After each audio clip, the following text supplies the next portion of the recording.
onlinechesslessons.net, and I'm going to be looking at Game 8 of the match between Lenier, Dominguez and Judit Polgar at the 2011 FIDE World Chess Cup in Khanty-Mansiysk, Russia. So technically this was Game 6 of their tiebreaker, and the match was really crazy. I mean, not a lot of draws, a lot of going back and forth with wins, and so now this is a blitz game with 5 minutes each in a 3-second increment. And I believe after this game, they would have, if they drew, they would have gone to the Armageddon playoff. I believe so. So Dominguez, it's got white, it's playing e4. He's really got to go for the win here. And Polgar has been playing this queen b6 stuff, and I hadn't really seen this line so much.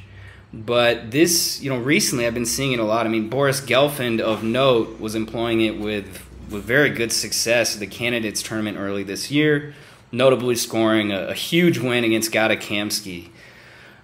So anyway, so knight f6, this is the line. And the queen b6 idea, it seems a little strange bringing the queen out so early. White's going to get a lot of tempos on it with bishop e3. But really it just kind of forces white away from a lot of the super main lines.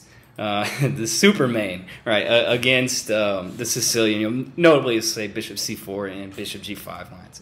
So a lot of times, I really like this queen b6 idea. I've been playing a little bit myself because, this is kind of starting point with e6 here. And a lot of times, I guess the main line is bishop e3, and the queen goes back to c7, and white has been forced to withdraw the knight to b3, where it's much less active, and can also no longer go to b5. For example. So I like this line a lot, this idea, because for black, because it's kind of forces everything away from preparation somewhat, and you get some space to improvise a little bit. So bishop g5 definitely makes a lot of sense, and a6. So Polgar is not bishop e7 wouldn't even do much here. I mean, okay, so bishop e7 first is fine, but maybe white's got a4 in mind. I don't know. I mean, either way. So a6, Polgar's like, you're not going to take the knight on f6. Really not much of a concern because this dark square bishop would then become one of the strongest pieces on the board. And the pawn weakness, it's tough to get at that pawn on f6. So queen d2, and Dominguez is opting for more of a Richter-Rauser type setup. Queen c7. Seems kind of strange, but, it makes sense. I mean, black wants to play b5 and probably put the bishop on b7, so go ahead and get the queen out of there. And this is one of the reasons the system seems kind of weird, is because the queen on b6, you almost always end up moving it back, from what I can tell. So it seems kind of weird, but forcing the knight to b3 definitely has some advantages. So b5 right away, definitely a good idea to go ahead and get the attack rolling against white's king. And bishop e7.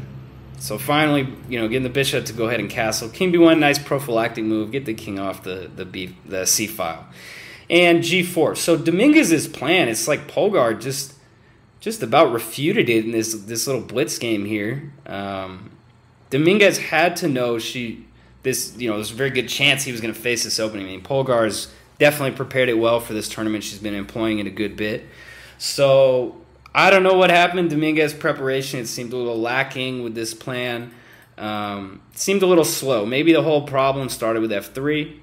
Maybe directly f4 would have been a better choice. Who knows? So just the f3 plan, it seems too slow, because now with g4 and knight e5, perfectly timed by Polgar. I mean, knight e5, really good move. So here, bishop f4, and I think this is where Dominguez went wrong. I think, knight d4 made a lot of sense to me. I don't know. I mean, maybe, protecting the f3 pawn, and also maybe in the future you can sack the knight on f5. So bishop f4, it doesn't make a lot of sense to me long term, because white is going to have to play h4 and h5 to threaten g5, because in any kind of lines, let's say b4, this is what happened in the game. If any time white tries to play g5 now, black can just play knight h5, and most likely this pawn is going to be fixed here. Also, the pawn is committed. I mean, even knight e8, very defensive move, but the pawn is committed. So the pawn storm is just really slow. Knight d4, and so that was Dominguez's idea. He wanted to keep the b knight there and reroute this knight to d4. Bishop b7, and you can see all these pawn moves by white, f3 and g4. He's also got to defend that f3 pawn. The bishop on f4, it looks like, you know, this knight on e5 is a little bit loose here, but really is very tough for white to hit the knight. And, you know, black can always just play d6. So queen to e1, the idea was, I guess, to try to stop d5 because of takes and now the knight's hanging. And also, I guess the idea was to reroute the queen to g3, you know, where it would be well placed for the attack. The problem is white is spending a lot of time. You know, I mean, black, you know, white rerouted the knight to e2 to d4. You know, he played f3, played g4. Then he played bishop from g5 to f4. So he spent a lot of time moving the same pieces twice, where if you'll notice, black has really not done that at all. I mean, moving the queen back to c7, okay, and moving the knight to e5 was active. So rook c8 and now h4. Again, g5, just knight h5. These pawns aren't going anywhere. You know, the g5 pawn is weak. The f3 pawn is getting hit up. So, and the knight on h5 is just super solid. In some lines, maybe if g5 had been played earlier, maybe, I don't know, maybe the knight can come to g3 and then g5, you know, something like that. Or after g5 and the knight's on h5, maybe the knight comes to g3 trying to open up the h-file. That wasn't very clear, but that's maybe one of the ideas in the attack. But instead, you know, maybe something like this. Okay, knight d4 here. But the bishop on f4, so maybe knight here, and maybe now g5. But even still, the knight's going to be at home on e8. It's not that bad. And that takes a lot of time. So back to, okay, so h4 here. d5, blasts open the center. Not worried about any, you know, e takes, rook takes. The rook belongs on d5 anyway. It's no problem. So, you know, in defending the knight feels loose on e5, but again, it's very difficult for white to introduce new ways to attack it. And black can always play bishop d6 if he needs to. So h5, so finally h5 turned out to be a pretty bad mistake, but tough to recommend any other options. I think if queen g3, black has a5, h5, a4. Now knight c1 would just lose on the spot. That leads to mate. And, I mean, queen g3 is just kind of the best option that I could think of. And I don't really see a lot of other choices for white. So, again, in the same line, h5 here, now a4. And now knight a1, you know, defending the pawn on c2, but the knight is really miserable. And now just a quiet move, knight d7. Go ahead and get out of the way of white's attack. Shore up that knight on e5. And now black is going to break through. His attack is just going so much faster than white's that, you know, if white tries g5, queen c5 is also a choice, getting out of that pin. And maybe just knight b6 to c4. Or even, you know, after g5, maybe the direct a3. However you look at it, black... Sure, let's say queen c5, putting a little pressure on this guy. I mean, it's very tough to defend that knight. Black has got overwhelming pressure against white's position. So either way, you know, I think a3 directly, maybe knight b6 coming in. White's attack is getting there too slow. So going back here, Dominguez, you know, I was looking at the lines if he played queen g3. He played h5 immediately, and the difference is... And, you know, I don't blame him for missing the shot. It was a pretty nice shot. Knight takes f3.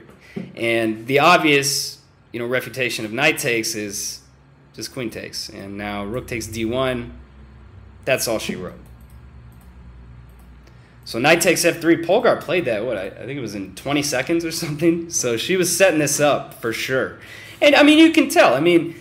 Because white spent all this time maneuvering his knight back to d4 and bringing the bishop back and then queen back to e1, and then he had to play 3 pawn moves with g4, h4, h5. He spent a lot of time. Whereas black's attack, you know, she even played b4 with tempo, and you can just feel the coordination. All black's pieces are just, They're just flowing perfectly together.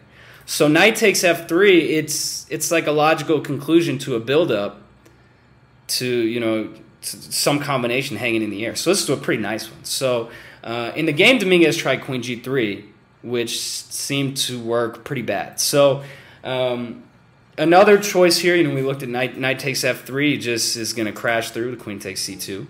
So the other choice would be to play bishop takes c7. And so let's say knight takes. And the best thing that I could see for black, I believe if bishop, well, okay, that's not possible. The knight's going to take it. But maybe the best option for white in this position, as far as I could tell, you know, if rook takes, and bishop takes rook here. So in this position, I think after bishop g3, bishop's got to go back to b7 to protect this pawn. I think black has, first of all, black's up a pawn, and this should be enough to win the endgame pretty easily because of these pawns on g4 and h5. As it so happens, you know, many times after a lot of complications, big tactics in the middle game, these pawns that used to be, you know, looking fearsome in an attack, now they're just weaknesses in the endgame. And I don't know. I mean, this is pretty tough. You know, knight f5 doesn't really do anything. In this position, these pawns, again, are not going anywhere. Maybe just knight takes. White does have the two bishops, but black's still up a pawn. This pawn on h6 is probably going to drop. Even just a5. Because there's no good way to defend these pawns. You know, like bishop e2 or something, and now g5 is starting, but just h6. The pawns aren't going anywhere. This shouldn't be too hard to win. Even bishop e4, for example, might be a little more accurate. Shouldn't be terribly hard to win for black. And Judit Polgar has excellent technique. So, going back, yeah, in this position, I mean, what else can white do? I mean, even after bishop b7, I mean, to defend these pawns, maybe bishop e2, and again, just h6. Fixing the pawns, that's going to stay weak. Black has very good chances of winning due to those weaknesses, and she's already up a pawn. No worries about, you know, king safety after all these trades. So I think that was maybe Dominguez's best line. But so anyway, knight takes, queen g3, and e5. So this is what he went for. It's tough to blame him for not, you know, in either of those lines. I mean, what are you going to do? You know, he chose activity over, you know, a real tough defense in a pretty desperate looking endgame for white. So he chose activity. The only thing I would blame him for is not using enough time. I think he used like 20 seconds at this time in the game. And this is obviously super critical time. So that's the only thing I would fault him for, is not consuming more time at such a critical juncture. e5 by Polgar. I think she played that pretty instantly. And I mean, e5, it just wrecks all of white's stuff. You know, all of everything here. I mean, just protecting the queen. The queen wants to stay on this. You know, e5 is putting pressure on this knight. It's stuffing that bishop, and also this bishop, you know, on this X-ray diagonal here is going to be hitting a lot of times this rook in any complications.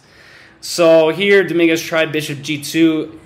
I think the game's pretty much over at this point, because the knight on f3 is like untouchable, because this rook is always hitting that rook there that's loose.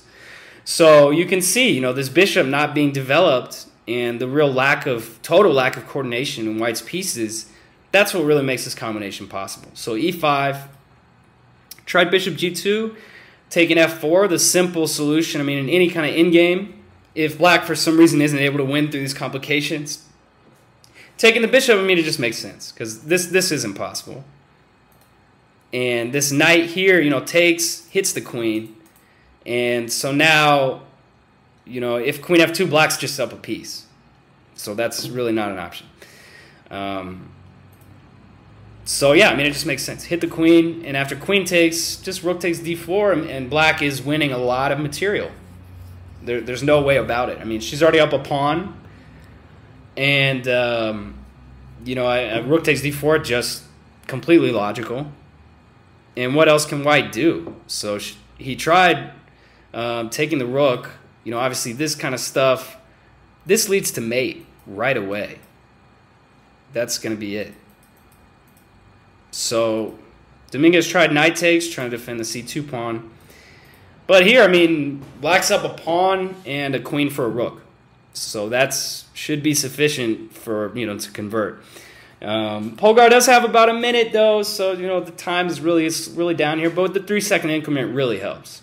So she finished the game perfectly. I mean, Dominguez, you know, he played a great tournament. In this game, his choice of opening, I wasn't very impressed. You know, Polgar had some great preparation. It seemed like Dominguez's preparation was pretty bad in this line.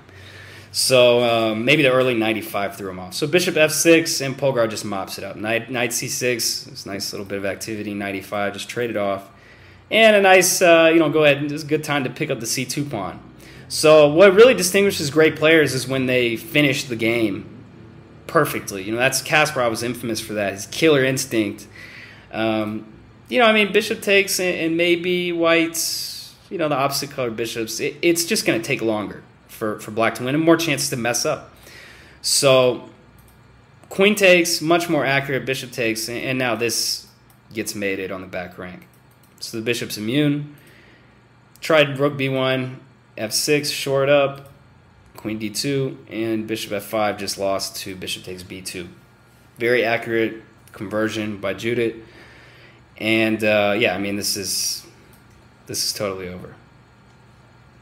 So what can you say? I mean, really cool game by Judit Polgar. I really like the line. Dominguez, he had a great tournament. I think he was real successful in this knockout, the World Cup a couple of years ago. I want to say like 2004. But you know, Polgar has been playing absolutely lights out. So what a very fantastic game. Excellent win as black. This is Will Stewart from OnlineChessLessons.net, and thanks for tuning in.